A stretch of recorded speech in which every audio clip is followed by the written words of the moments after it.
What is going on, guys? Ultimate Deadpool here, finally back with an episode of Franken Figures. Now, this is technically the first episode and hopefully a new show on the Ultimate Deadpool Studios channel, where we take random bits and pieces of stuff and we do stuff like this. Just custom, regular, everyday figures. Similar to what I've been doing for the last few years, just now it actually has an official name. So, in front of you right now is a custom 1/6 scale version of David Hasselhoff's Michael Knight from Knight Rider. One of my favorite shows growing up as a kid, even though I did not grow up with the show when it was coming out. I did watch it with my dad plenty of times when I was a kid, and David Hasselhoff played Michael Knight, aka the main character, aside from the car. Now, I do not have k.i.t.t yet because he has not been released. Well, how rude. But, as you can see, he's obviously still not 100% perfect, but he's not horrible either. I'm going to go ahead and hold him just so that way he doesn't do that again. So,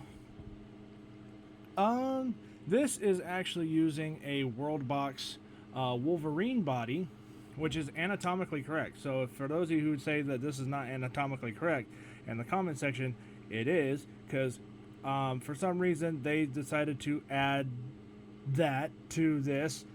I was not expecting that. There was not anything in the advertisements for that on the link that I got this body from. But anyway, I got this because I have a second version of this guy, which we'll get to in the next video,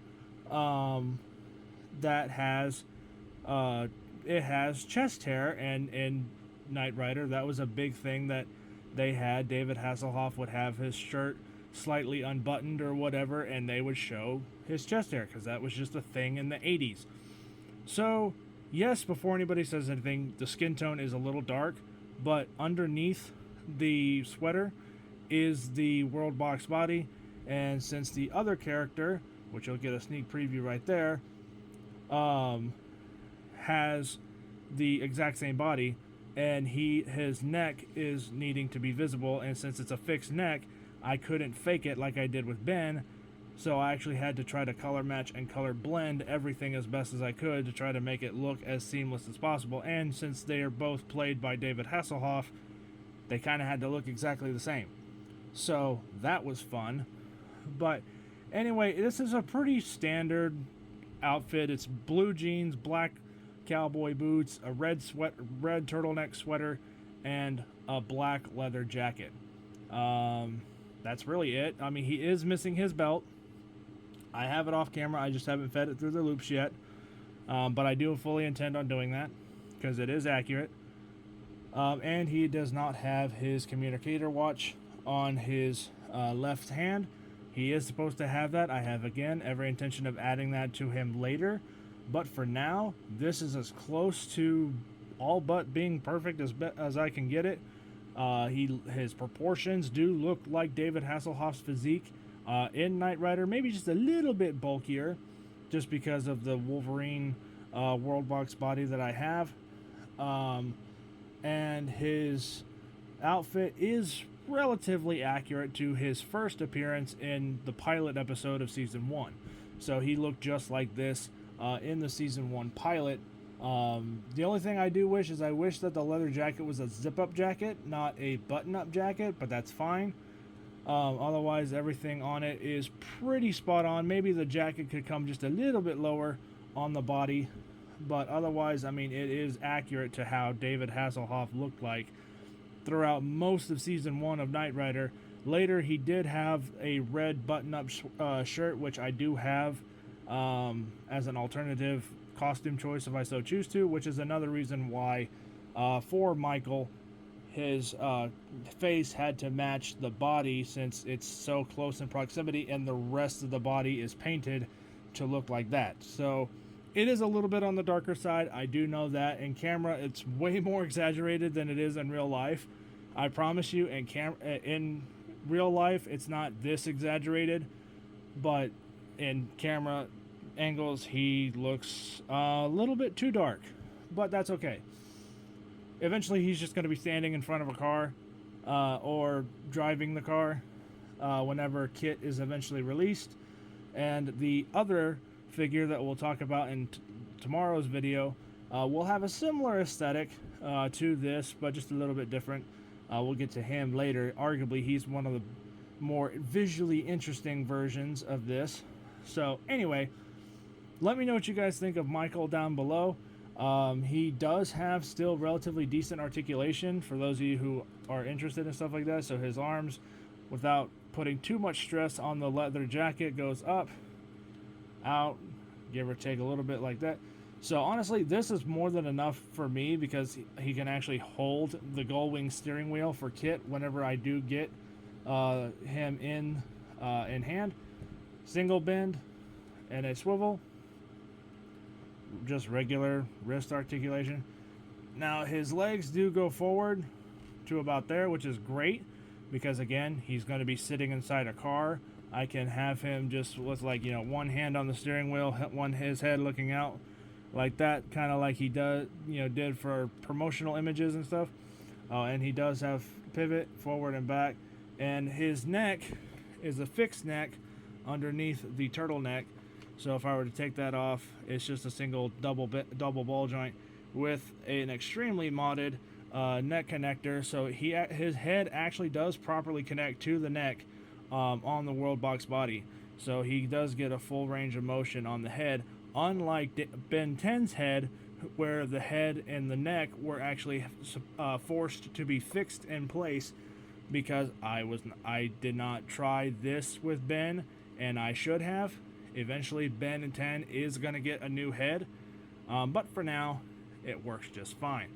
So Michael's got a full-on range of motion on his head, and then surprisingly, his boots were super easy to do. I did not have to modify anything, unlike when I did Smallville's Clark Kent or the Blur.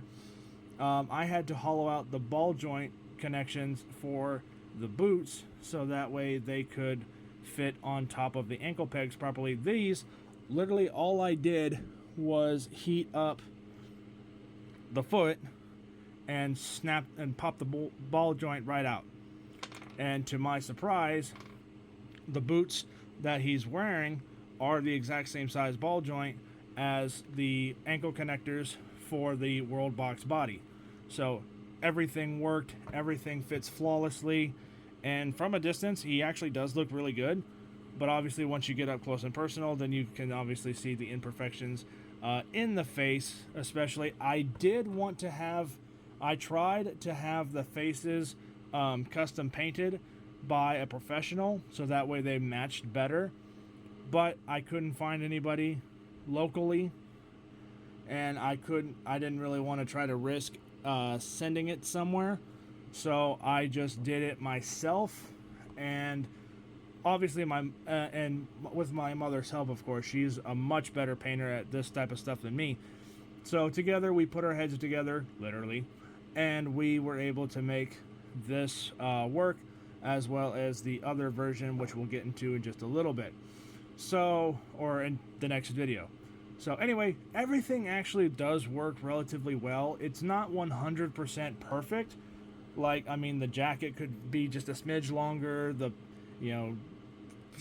shirt could probably fit just a smidge better. The shirt, however, was a pain in the ass to put on this body just because of how broad the shoulders are, and there's no real flex in the trap area on his shoulders. It was not fun to put on, but it was doable. Same thing with the leather jacket. The leather jacket was actually slightly bigger than the sweater was, so that was a little bit easier to work with, but still not a fun experience to try to do that, but it did work. And like I said, if I so choose, I do have a red shirt that came with a different outfit that I have for the other character, which we'll get into in tomorrow's video. His outfit came with a red shirt, and just for the time being, I modified that shirt kind of pre-doing that, so that way I could eventually use it for him if I so choose to.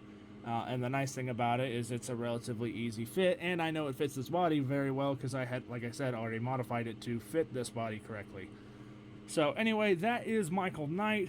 Real quickly though, I want to say he does have actual sculpted tread on his shoes, so he is not going to really slide around anywhere. And I will eventually fix the bunching up at the boots right there. Otherwise, everything else is perfectly fine. Everything else is properly connected. So thank God I did not have to hollow out the ankle pegs like I did with the Blur. So anyway, let me know what you guys think of this guy in the comments down below. And I will catch you guys all next time on another episode of Franken Figures.